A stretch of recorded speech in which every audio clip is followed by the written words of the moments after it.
السلام علیکم ورحمۃ اللہ تعالی وبرکاتہ۔ الحمد للہ رب العالمین، والصلاة والسلام علی سید المرسلین وعلى آلہ واصحابہ اجمعین، اما بعد فاعوذ باللہ من الشیطان الرجیم، بسم اللہ الرحمن الرحیم۔ وما ارسلناک الا رحمۃ للعالمین۔ صدق اللہ العظیم وبلغنا رسولہ النبی الامین المتین الکریم، ونحن على ذلك لمن الشاہدین والشاکرین، والحمد للہ رب العالمین۔ آئیے سب سے پہلے سید الثقلین، نبی الحرمین، امام القبلتین، سید ابرار و اخیار، شہنشاہ ذی وقار، سیاح لا مکہ، مالک انس و جاں، حبیب پروردگار، جناب احمد مجتبی محمد مصطفیٰ صلی اللہ تعالی علیہ وسلم کی بارگاہ میں، اس نبی کی بارگاہ میں درود پاک پڑھیں جس نبی کی شان، جس نبی کی شوکت، جس نبی کی عظمت، جس نبی کی بلندی، جس نبی کا رتبہ، جس نبی کا مقام اللہ رب العزت نے اتنا ممتاز و بلند فرمایا، اتنا ممتاز و بلند فرمایا کہ قرآن مقدسہ میں ارشاد فرمایا، وما ارسلناک الا رحمۃ للعالمین، کہ اے محبوب ہم نے آپ کو ساری کائنات کے لیے رحمت بنا دیا۔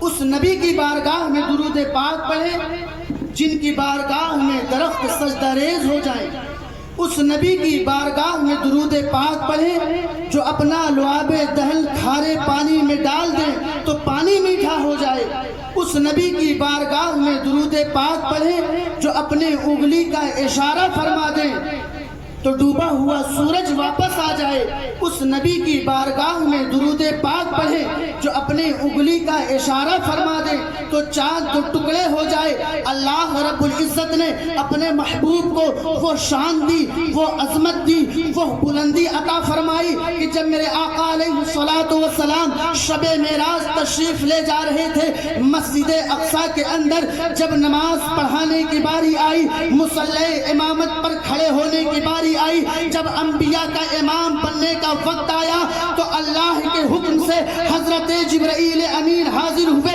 اور عرض کرنے لگے، یا رسول اللہ صلی اللہ تعالی علیہ وسلم، خدا چاہتا ہے کہ نماز آپ پڑھائیں، خدا چاہتا ہے کہ مصلی امامت پر آپ کھڑے ہوں، خدا چاہتا ہے کہ انبیاء کا امام آپ بنے۔ اللہ کے حکم سے اللہ کے رسول صلی اللہ تعالی علیہ وآلہ وسلم نے امامت فرمائی۔ امامت وہی کرتا ہے جو مقتدیوں سے بہتر ہوتا ہے، مصلی امامت پر وہی کھڑا ہوتا ہے جو مقتدیوں سے اعلیٰ ہوتا ہے۔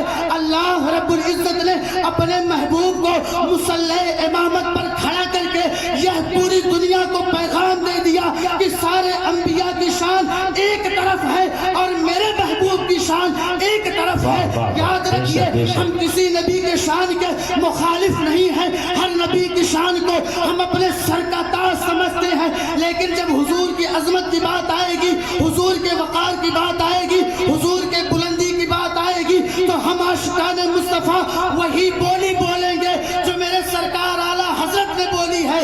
سرکار اعلیٰ حضرت فرماتے ہیں، سب سے اولا وہ اعلیٰ ہمارا نبی، سب سے بالا وہ اعلیٰ ہمارا نبی، اپنے مولا کا پیارا ہمارا نبی، دونوں عالم کا دولہا ہمارا نبی، جا خبر کتنے تارے کھلے چھپ گئے پر نہ ڈوبے نہ ڈوبا ہمارا نبی، جن کے تلووں کا دھون ہے آب حیات، ہے وہ جان مسیحا ہمارا نبی۔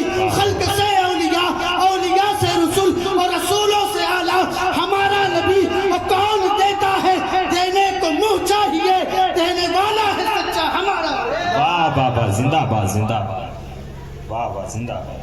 تو میرے آقا علیہ الصلوۃ والسلام کو اللہ نے جو شان دی ہے، جو عظمت عطا کی ہے، وہ اللہ رب العزت نے کسی کو عطا نہیں کی. اس لیے نبی پاک علیہ الصلوۃ والسلام پر جب درود پاک پڑھیں تو عقیدت و محبت کے ساتھ پڑھیں، کیونکہ اگر وہ درود اللہ کے رسول صلی اللہ تعالیٰ علیہ وسلم کی بارگاہ میں مقبول ہوا تو اس کی برکت یہ ہوگی کہ اس کی برکت سے اللہ دنیا میں بھی کامیاب فرمائے گا، قبر میں بھی کامیاب فرمائے گا اور آخرت میں بھی کامیاب فرمائے گا.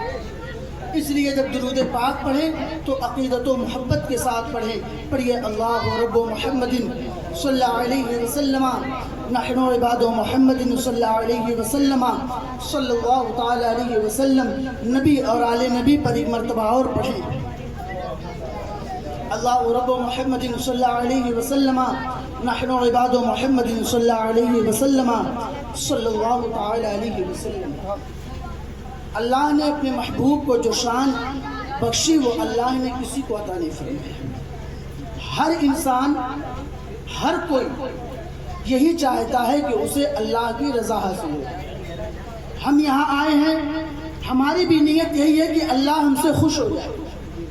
آپ یہاں آئے ہیں، آپ کی بھی نیت یہی ہوگی کہ اللہ ہم سے راضی ہو جائے، ہم سے خوش ہو جائے. اللہ رب العزت نے حضرت آدم علیہ السلام کو اس کائنات میں پیدا فرمایا. وہ آ کر اللہ کی عبادت کرتے رہے، اللہ کی شان عظمت کو بیان کرتے رہے. کس لیے؟ کہ اللہ ان سے راضی ہو جائے. حضرت نوح علیہ السلام کو اللہ رب العزت نے پیدا فرمایا. وہ آ کر اللہ کی شان کو، اللہ کی عظمت کو، اللہ کے مقام کو بیان کرتے رہے. کس لیے؟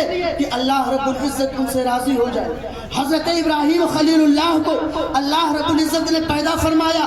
وہ آ کر اللہ کی شان کو، اللہ کی عظمت کو، اللہ کے مقام کو بیان کرتے رہے. کس لیے؟ کہ اللہ رب العزت ان سے راضی ہو جائے. ہر کوئی اللہ کو راضی کرنا چاہتا ہے، ہر کوئی اللہ کو خوش کرنا چاہتا ہے، ہر کوئی چاہتا ہے کہ اسے اللہ کی رضا حاصل ہو جائے.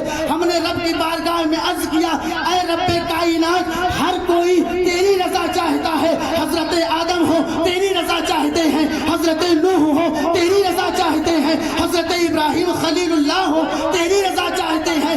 1,24,000 کم و بیش 2,24,000 انبیاء تیری رضا چاہتے ہیں. اے رب کائنات، کوئی ایسا بھی ہے جس کی رضا تو چاہتا ہے؟ تو شاعر جواب دیتا ہے کہ خدا کی رضا چاہتے ہیں دو عالم، خدا چاہتا ہے رضائیں. زندہ باد زندہ پوری باد. کائنات اللہ کی رضا چاہتی ہے اور اللہ جس کی رضا چاہتا ہے وہ اس کا پیارا محبوب ہے. تو پتہ یہ چلا کہ اللہ نے جو شان اپنے محبوب کو دی وہ کسی کو عطا نہیں فرمائی. کسی نبی کو، کسی رسول کو، کسی نبی کو اللہ رب العزت نے عطا نہیں فرمایا وہ شان. اللہ رب العزت نے حضرت آدم علیہ السلام کو پیدا کیا، معراج عطا کی. کہاں عطا کی؟ اسی زمین کے اوپر، آسمان کے نیچے اللہ نے معراج عطا کر دی. حضرت ابراہیم خلیل اللہ کو پیدا فرمایا، انہیں معراج عطا کی. کہاں عطا کی؟ اسی زمین کے اوپر، آسمان کے نیچے اللہ نے معراج عطا کر دی. حضرت اسماعیل ذبیح اللہ کو پیدا فرمایا، انہیں معراج بخشی. کہاں بخشی؟ اسی زمین کے اوپر، آسمان کے نیچے اللہ نے معراج عطا کر دی. جتنے انبیاء آئے اللہ رب العزت نے سب کو معراج عطا کی، اسی زمین کے اوپر، آسمان کے نیچے. لیکن جب اپنے محبوب کو معراج عطا کرنا ہوا تو مدینہ کی گلیوں میں نہیں، مدینہ کے بازار میں نہیں، کعبۃ اللہ کے اندر نہیں، بلکہ جب اپنے محبوب کو معراج عطا کیا تو زمین سے آگے، آسمان سے آگے، سورج سے آگے، چاند سے آگے، لوح سے آگے، قلم سے آگے، عرش سے آگے، کرسی سے آگے، مکہ سے آگے، لا مکہ سے آگے، سدرہ سے آگے اللہ رب العزت نے اپنے قرب خاص میں بلا کر اپنے محبوب کو معراج عطا کی. ہم نے پوچھا، اے اللہ رب العزت، آدم شان والے ہیں، نوح شان والے ہیں، حضرت ابراہیم خلیل اللہ شان والے ہیں، حضرت اسماعیل ذبیح اللہ شان والے ہیں، پر ان کو تو نے جب معراج عطا کی زمین کے اوپر، آسمان کے نیچے، اپنے محبوب کو اپنے قرب خاص میں کیوں بلایا؟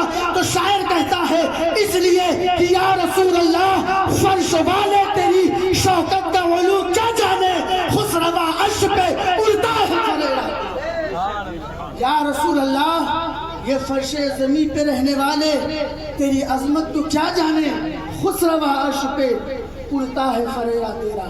اس لیے اللہ کے رسول صلی اللہ تعالیٰ علیہ وسلم سے سچی محبت کریں، قرآن مقدسہ پر عمل کریں، شریعت مصطفیٰ پر عمل کریں۔ اللہ رب العزت ہم سب کو قرآن پر چلنے کی توفیق عطا فرمائے۔ استغفر اللہ ربی من کل ذنب واتوب الیہ۔ السلام علیکم ورحمۃ اللہ وبرکاتہ۔